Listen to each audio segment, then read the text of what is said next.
अगर कोई सबसे अहम और खतरनाक मोर्चा बनकर उभरा है तो वो है स्ट्रेट ऑफ हॉर्मुज। ये सिर्फ एक समुद्री रास्ता नहीं है बल्कि पूरी दुनिया की जो ऊर्जा सप्लाई है उसका ये लाइफ लाइन है। लेकिन अब यही रास्ता ईरान के हाथ में सबसे बड़ा हथियार बन चुका है।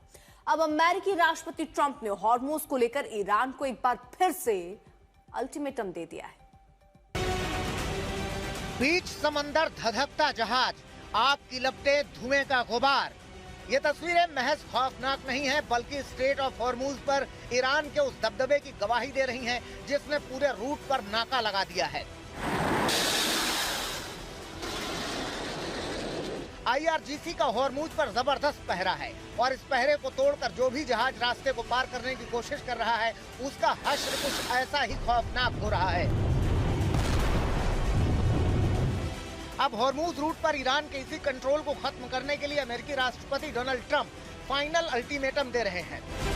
ट्रंप ने अपने सोशल मीडिया प्लेटफॉर्म पर आक्रामक अंदाज में लिखा कि समय तेजी से खत्म हो रहा है। ईरान को समझौते और हॉर्मुज स्ट्रेट खोलने के लिए पहले ही समय दिया गया था, लेकिन अब सिर्फ 48 घंटे बचे हैं। अगर ये डेडलाइन पार हुई तो ईरान पर अमेरिका कहर बनकर टूटेगा। तो ट्रंप की इस धमकी के बाद सवाल उठ रहा है कि क्या अमेरिका अब ईरान के खिलाफ बड़े सैन्य एक्शन की तैयारी में है? क्या ये तैयारी उस ग्राउंड ऑपरेशन से जुड़ी है जिसकी अटकलें काफी दिनों से लग रही हैं? हालांकि ये पहला मौका नहीं है जब हॉर्मुज को लेकर अमेरिकी राष्ट्रपति की ओर से धमकी दी गई हो। सबसे पहले ट्रंप ने 22 मार्च को ईरान को 48 घंटे का अल्टीमेटम दिया था और कहा था कि अगर ईरान हॉर्मुज रूट नहीं खोलता तो उसके पावर प्लांट्स पर हमले होंगे। हालांकि एक ही दिन बाद 23 मार्च को अच्छी बातचीत का हवाला देते हुए ट्रंप ने ऊर्जा ठिकानों पर हमले 5 दिनों के लिए टाल दिए। इसके बाद 26 मार्च को ट्रंप ने कहा कि ईरानी सरकार के अनुरोध पर ऊर्जा प्लांट पर हमले 10 दिनों के लिए रोक रहे हैं।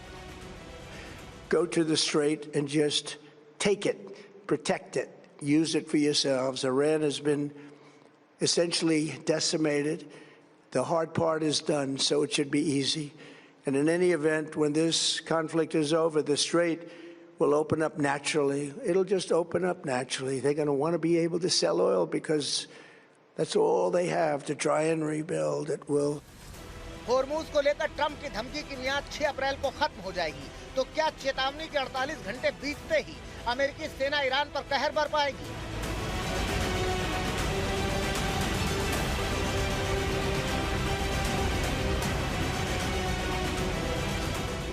हालांकि अब तक ट्रंप की हर धमकी, हर चेतावनी ईरान पर बेअसर रही है। इस बार भी ट्रंप के अल्टीमेटम का ईरान ने उसी अंदाज में जवाब दिया है। ईरानी सेना मुख्यालय सेंट्रल हेडक्वार्टर के प्रवक्ता इब्राहिम जुल्फिकारी ने कहा है कि अगर तनाव बढ़ता रहा तो पूरा क्षेत्र अमेरिका और इजराइल के लिए नरक बनाया जाएगा और ईरान को हराने का भ्रम उनको दलदल में फंसा देगा। इस बीच बड़ा सवाल ये भी है कि आखिर अब तक ट्रंप किसी बड़े एक्शन के बजाय हॉर्मुज पर ईरान को बार बार चेतावनी क्यों दे रहे हैं? क्या ट्रंप की ताजा चेतावनी 2 अमेरिकी विमानों के गिरने के दबाव का नतीजा है?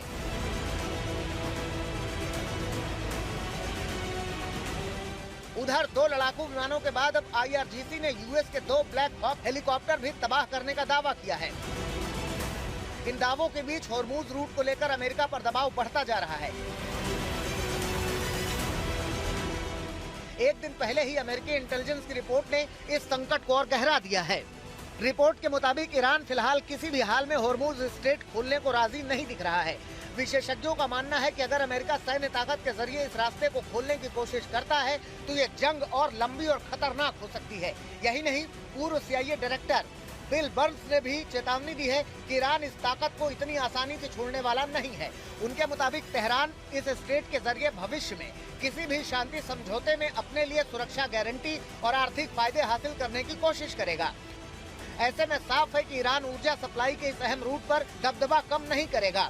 अब देखना होगा कि क्या ट्रंप की धमकी और फाइनल अल्टीमेटम का ईरान पर क्या असर होगा और अगर ईरान अपने रुख पर अड़ा रहा तो क्या युद्ध और विनाशकारी होगा। आज तक ब्यूरो।